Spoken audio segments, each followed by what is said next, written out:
Scientific management theory. This management theory makes use of the step-by-step, scientific methods for finding the single best way for doing a job. Frederick W. Taylor, 1856 to 1915, is known as the father of scientific management. While working as a mechanical engineer in a steel company in Pennsylvania in the United States of America, USA, he could not help but notice the workers' mistakes and inefficiencies in doing their routine jobs. Their lack of enthusiasm, the discrepancy between their abilities and aptitudes, and their job assignments result to low output. Because of these observations, he tried to identify clear guidelines for the improvement of their productivity. Taylor's scientific management principles, Robbins and Coulter 2009, are as follows. 1. Develop a science for each element of an individual's work to replace the old rule of thumb method. 2. Scientifically select and then train, teach and develop the workers. 3.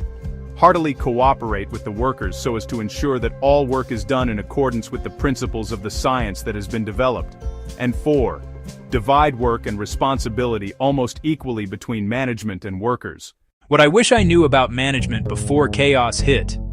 It's not personality, it's principles. Learn the basics that actually work. General administrative theory breaks management into repeatable moves. Think playbook, not luck. Henri Fayol, a 19th century manager, said management is its own job, and offered principles like division of work, clear authority, unity of command, fair pay. Max Weber added the idea of bureaucracy, clear rules, a chain of authority useful for big organizations. Quick wins. Specialized tasks so people aren't juggling everything chef cooks, waiter serves. Keep one boss per person to avoid mixed signals. Reward fairly, build team spirit so people stick around and contribute ideas. In short, organize roles, clarify who decides, treat people fairly. Follow those basics, and chaos becomes coordination. Weber's bureaucracy. Max Weber said that a good organization works like a well-ordered system with rules and clear structure. 1.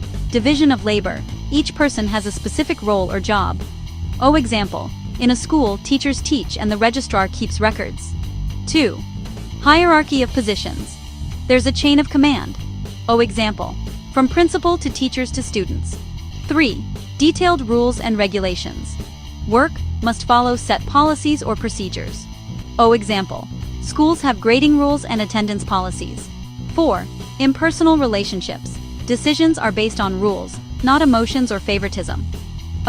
Example. Promotions depend on performance, not friendships.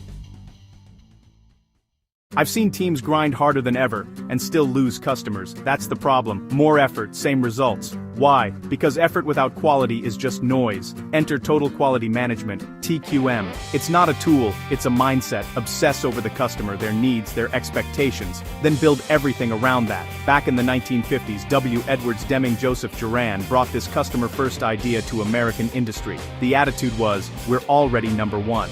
Meanwhile, Japan listened. They experimented. They trained every worker to care about quality, not just the inspection team. And then, proof. By the 70s and 80s, made in Japan meant reliable. Toyota, Sony, Panasonic quality wasn't an accident, it was a system. Western managers watched market share slip and finally asked, okay, how did they do that? Here's the core of TQM, quick and simple. Put the customer's voice at the center. Measure what matters to them. Improve continuously. Plan, do, check, act, repeat. Fix the process, not the person. Bad outcomes usually come from broken systems. Everyone owns quality, from the CEO to the front line. Prevent defects, don't just inspect them at the end. This is how TQM became the foundation for modern quality practices. Think ISO standards, Lean, Six Sigma. Different names, same heartbeat, customer first, data-driven, team-powered improvement. If I had to start tomorrow, here's my 3-step play. 1. Map the customer journey. Where do expectations break? 1. Build a tight feedback loop. Surveys, support tickets, returns. Turn them into weekly metrics you can actually act on. 1. Run PDCA cycles with small, cross-functional teams. One bottleneck at a time. Celebrate each fix. Do this, and quality stops being a department. It becomes your culture. And when quality becomes your culture, Customers don't just buy once, they come back. Tell friends, and do your marketing for you. That's TQM, not theory, proof. Now make it your advantage. Deming challenged leaders to build quality into the way work gets done. Here are Deming's 14 points for top management, translated to action. Use them to align purpose, process, and people. Let's begin. 1. Create constancy of purpose for improving products and services. Invest in long-term value, not short-term optics. 2. Adopt the TQM philosophy. Make quality a culture, not a department. 3. Cease dependence on mass inspection. Design processes to do it right the first time. 4. End awarding business on price alone. Choose partners on total cost, quality, and reliability. 5. Constantly improve the system of production and services. Small daily changes compound into breakthrough results. 6. Institute training. Build capability before accountability. 7. Adopt and institute leadership. Leaders remove barriers so people can succeed. 8. Drive out fear. Create psychological safety to surface problems early. 9. Break down barriers between staff areas. Solve end-to-end, not in silos. 10. Eliminate slogans. Fix system defects. Let data guide the work, not platitudes. 11. Eliminate numerical quotas for the workforce. Measure process health and outcomes, not just counts. 12. Remove barriers to pride of workmanship. Provide tools, respect, and clarity to do great work. 13. Encourage education and self-improvement for everyone. Grow people, and they will grow the business. 14. Take action to accomplish the transformation. Start with pilots. Learn fast. Scale what works. Make quality your strategy. Begin today.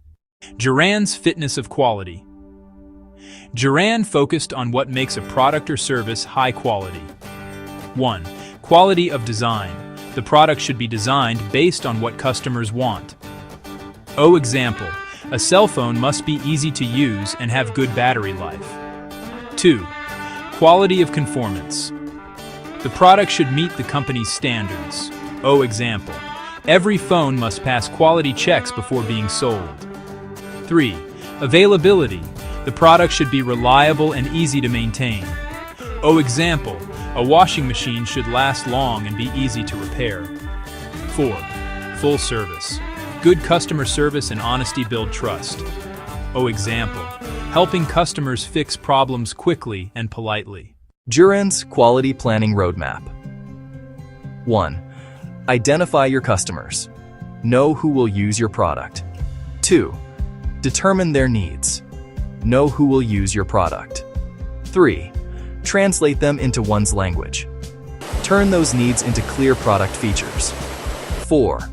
Develop a product that can respond to needs. Make something that meets their needs.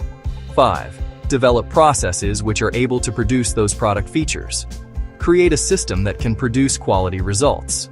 6. Prove that the process can produce the product. Check if it works properly. 7. Transfer the resulting plans to the operating forces. Let your team use it in real production.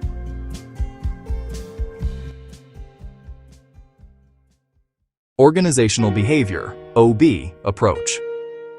The Organizational Behavior, OB, approach involves the study of the conduct, demeanor, or action of people at work. Research on behavior helps managers carry out their functions: leading, team building, resolving conflict, and others. Robert Owen, Mary Parker Follett, Hugo Munsterberg, and Chester Barnard were the early supporters of the OB approach. During the late 1700s, Owen noticed lamentable conditions in workplaces and proposed ideal ways to improve the said conditions. Follett, in the early 1900s, introduced the idea that individual or group behavior must be considered in organizational management. Likewise, in the early 1900s, Munsterberg proposed the administering of psychological tests for the selection of would-be employees in companies. Barnard, in the 1930s, suggested that cooperation is required in organizations since it is mainly a social system.